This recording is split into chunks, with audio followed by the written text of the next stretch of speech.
Hello viewers, welcome to my channel. Myself Raj Kamal. Like और subscribe की बात हम बाद में करेंगे।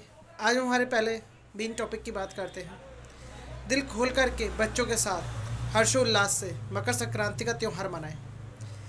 ये हफ्ता पूरा संडे टू संडे पतंगबाजी का है और जो संक्रांत है अपने चरम पर आने को तैयार है।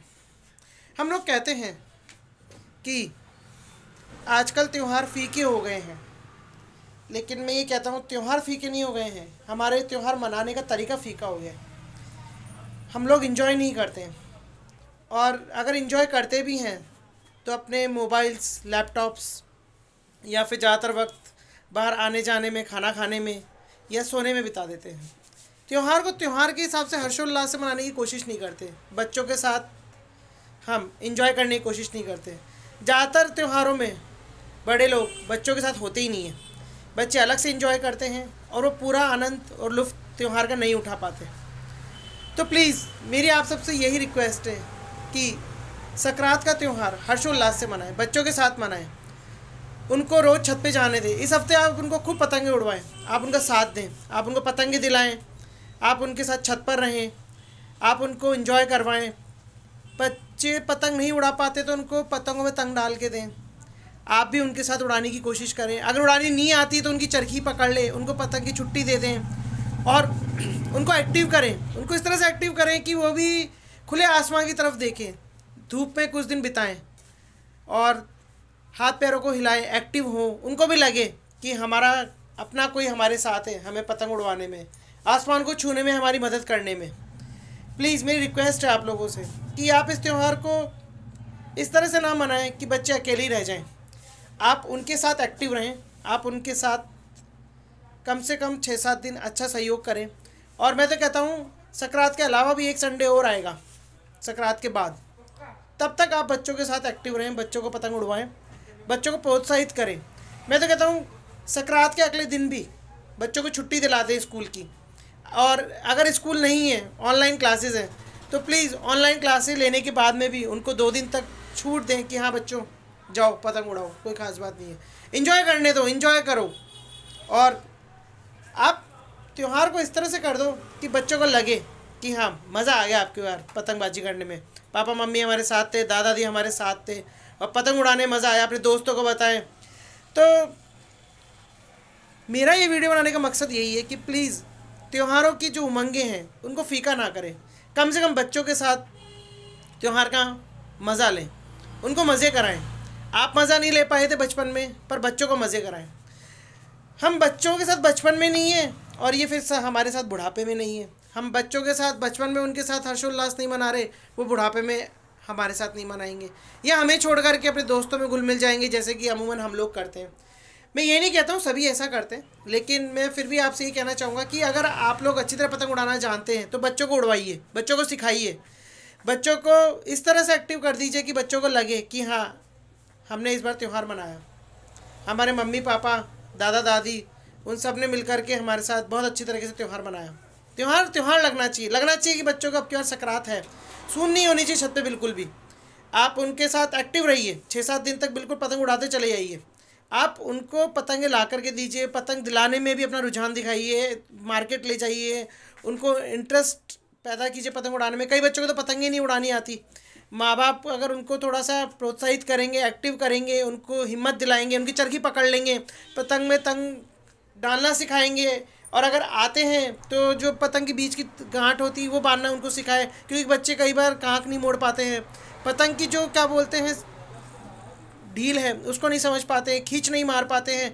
बच्चों को पतंग उड़ाने में मज़ा ही नहीं आता, क्योंकि हर पतंग तनवा नहीं होती।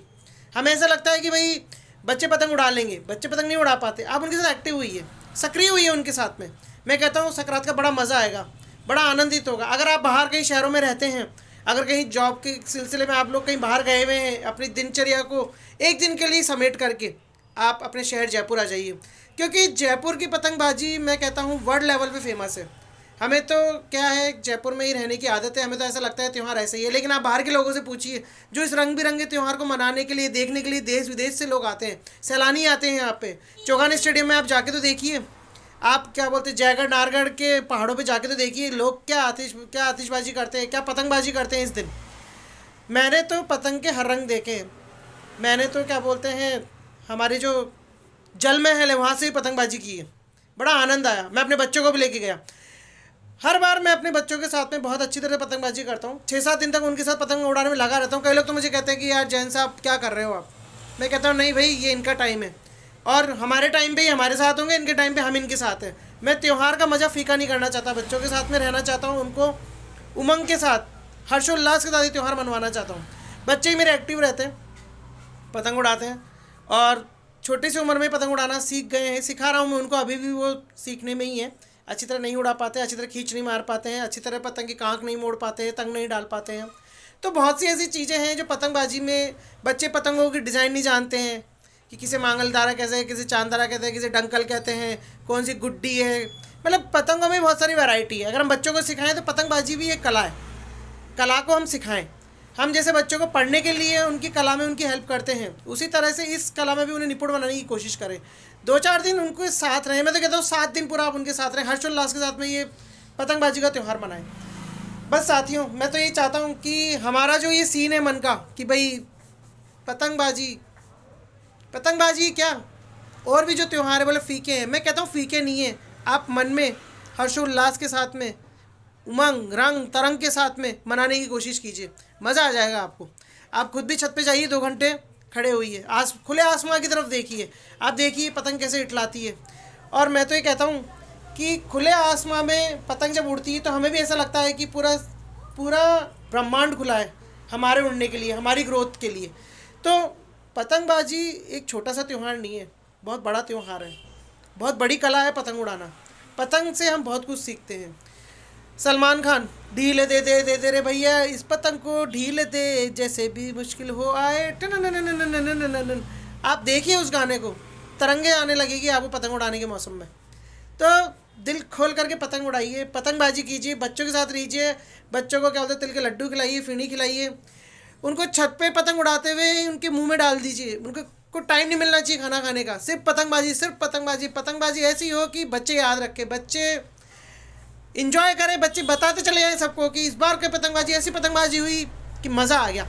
तो प्लीज़, मेरा वीडियो बनाने का मकसद यही था, आप लोगों के अंदर हिम्मत और साहस, तरंग, उमंग भर दूँ मैं, और बच्चों को एक्टिव करने के साथ साथ आप लोगों को भी एक्टिव कर दूँ। तो प्लीज़ गो अहेड, पतंगबाजी मस्ती से कीजिए, धूम से कीजिए, शान से कीजिए, बाजे गाजे के साथ कीजिए, ढोल नगाड़े के साथ कीजिए, पतंग को आतिशबाजी के साथ मनाइए। मैं तो यही कहता हूँ, मज़ा आ रहा है, मुझे बोलने में मज़ा आ रहा है और आपको हो सकता है सुनने में मज़ा आए। Go ahead, till then, bye bye, cheer up.